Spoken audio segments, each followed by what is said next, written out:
Throughout the years, the far left has explained to the rest of us, normal people, how biology, physics, the internet, or even proper grammar are inherently racist or sexist, or both.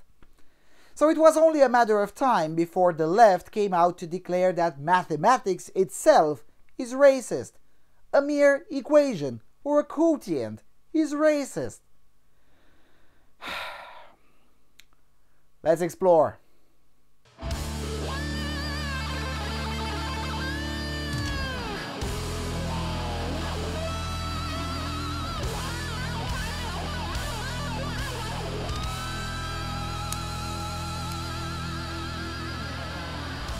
Hello everyone and welcome to the Freedom Alternative. Alright, let's institute on this channel a new rule. Let's call it Lucian's first rule of thermo-leftism. And the rule should sound like this. Whenever you feel you've seen or heard full leftism, just subscribe to a new far-left outlet and you'll be days away from being proven wrong.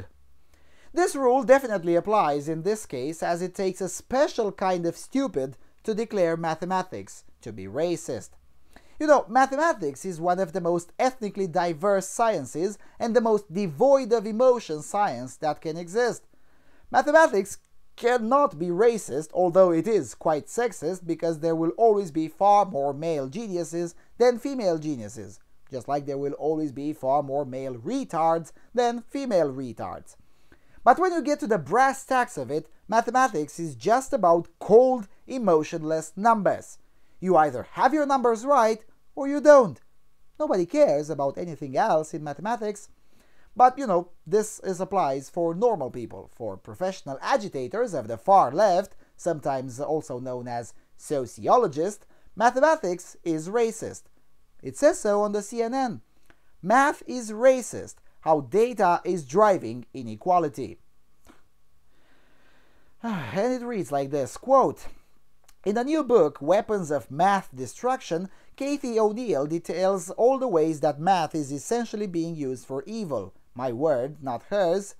From targeted advertising and insurance to education and policing, O'Neil looks at how algorithms and big data are targeting the poor, reinforcing racism and amplifying inequality. These quote-unquote WMDs, as she calls them, have three key features. They are opaque, scalable, and unfair. Denied a job because of a personality test? Too bad. The algorithm said you wouldn't be a good fit. Charged a higher rate for a loan? Well, people in your zip code tend to be riskier borrowers. Received a harsher prison sentence? Here's the thing. Your friends and family have criminal records too, so you're likely to be a repeat offender. Spoiler, the people on the receiving end of these messages don't actually get an explanation. The models O'Neil writes about all use proxies for what they actually trying to measure. The police analyze zip codes to deploy officers, employers use credit scores to gauge responsibility, payday lenders assess grammar to determine credit worthiness. But zip codes are also a stand-in for race, credit scores for wealth, and poor grammar for immigrants.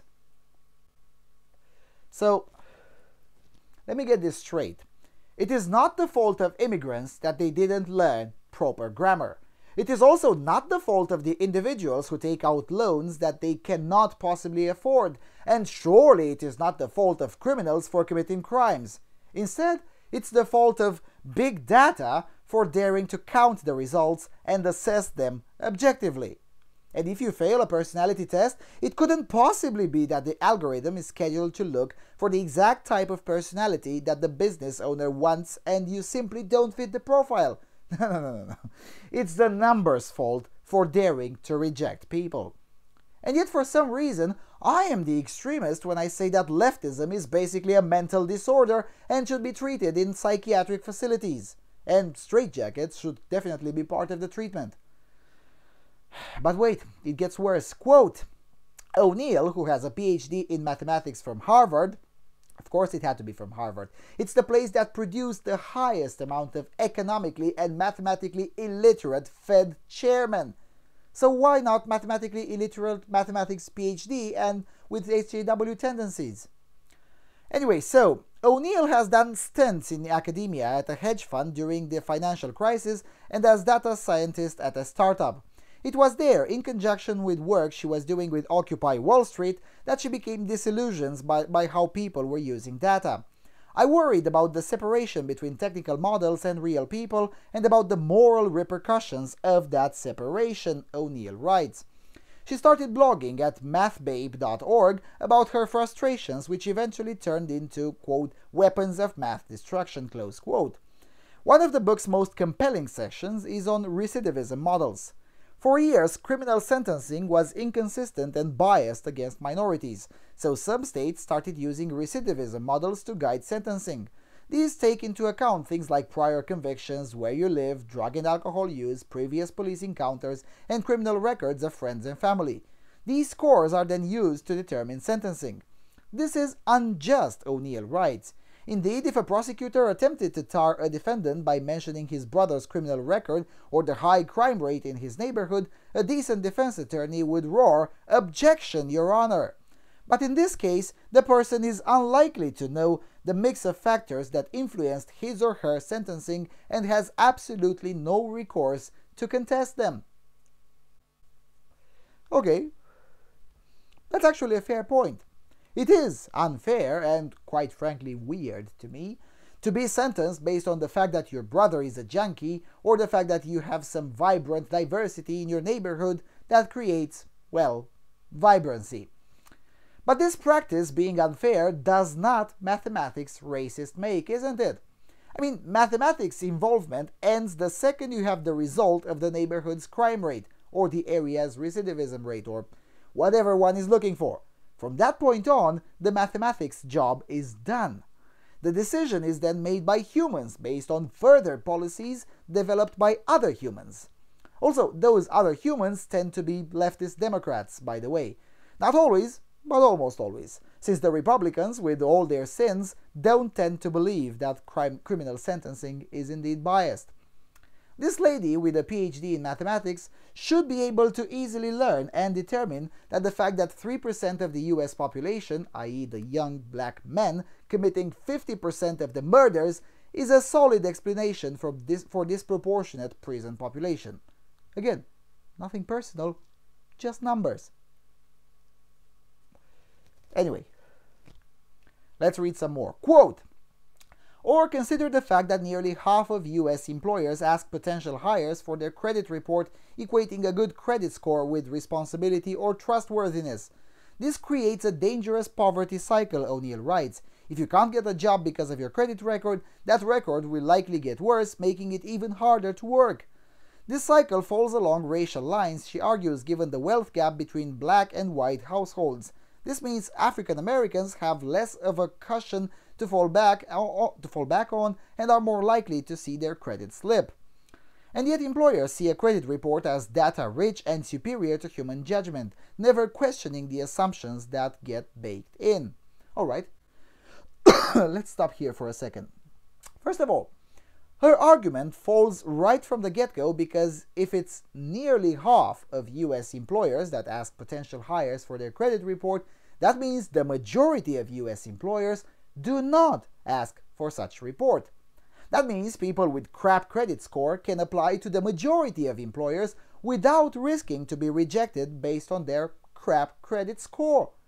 So this whole generalized cycle of poverty thingy is at best a much rarer phenomenon than this Harvard ideologue would have you believe. And that's me being charitable with her and her line of reasoning. Because quite frankly, I think her scenario is very rare, but I will ignore my opinion and just go with the numbers and be charitable. Now, because the argument proposed is so bad that even in the most charitable interpretation is garbage, you can understand my frustration.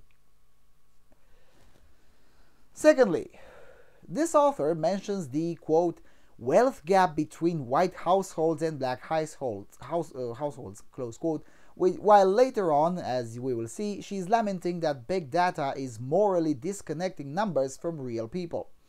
Well, this is a classic case of leftist projection, since the only one morally disconnecting averages of big data from real-life flesh and blood people is exactly this author. You see, in real life, normal people know that there are far more poor white people out there than there are black people in total in the United States. Also, in real life, normal people can observe that poverty amongst whites tends to be far more extreme. The redneck hillbilly white trash stereotype, as offensive as it may be, is there for a reason, because those people do exist. And those people tend to be a lot poorer than many of the allegedly poor ghettos where vibrant diversity tends to reside. I mean, one needs not a PhD in mathematics to just learn that.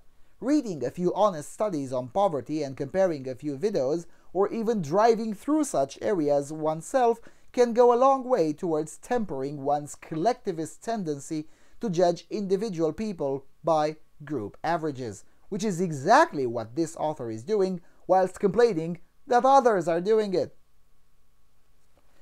Anyway, let's read some more. Quote, "In a vacuum, these models are bad enough, but, O'Neill emphasizes, they're feeding on each other. Education, job prospects, debt, and incarceration are all connected, and the way big data is used makes them more inclined to stay that way. Poor people are more likely to have bad credit and live in high-crime neighborhoods surrounded by other poor people," she writes. "Once WMDs digest that data, it showers them with subprime loans or for-profit schools. It sends more police to arrest them, and when they're convicted, it sentences them to longer terms. In turn, a new set of WMDs uses this data to charge higher rates for mortgages, loans, and insurance. So you see, it's easy to be discouraged." Okay. Now, even if we are to accept all of her premises as being true, which I personally don't, but for the sake of the argument, let's say she's entirely correct in this paragraph, the argument still does not hold water. Subprime mortgages are largely the fault of do-gooders in government. Now guess which political flavor do those do-gooders subscribe to? When you brutally intervene into the market to force financial institutions to loan more to people who obviously don't qualify, what in the world do you expect? It is not the fault of big data or of mathematics itself that left-wing government policies are a disaster. At best, it's the mathematics' fault that it insists on pointing out every single time, without mistake, that left-wing policies suck. Yeah, that's an aspect for which mathematics can indeed take the blame. Also, what is so wrong about for-profit schools? I mean, this O'Neill lady got her PhD from a for-profit school as well. I mean, it didn't seem to affect her negatively, didn't it? Yeah, I know. Harvard is not officially a for-profit school, but it is, for all intents and purposes. Anyway, going further, quote, "And yet O'Neill is hopeful because people are starting to pay attention.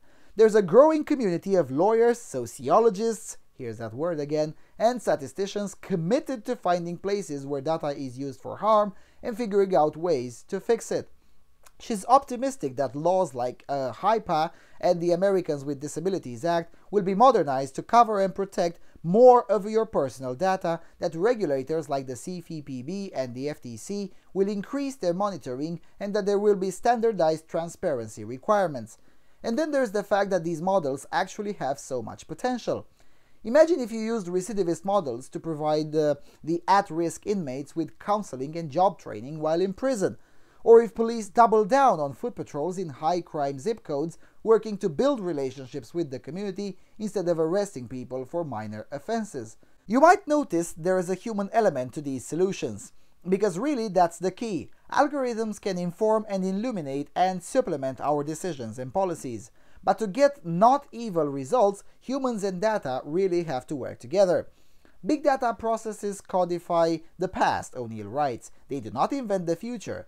Doing that requires moral imagination, and that's something only humans can provide. Aww, ain't that cute?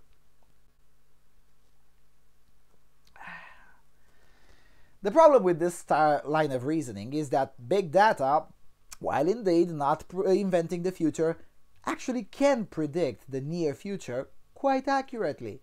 And that's not going to change because a few leftist activists in the academe, i.e. the sociologists, and a few leftist lawyers decide to just ignore the data.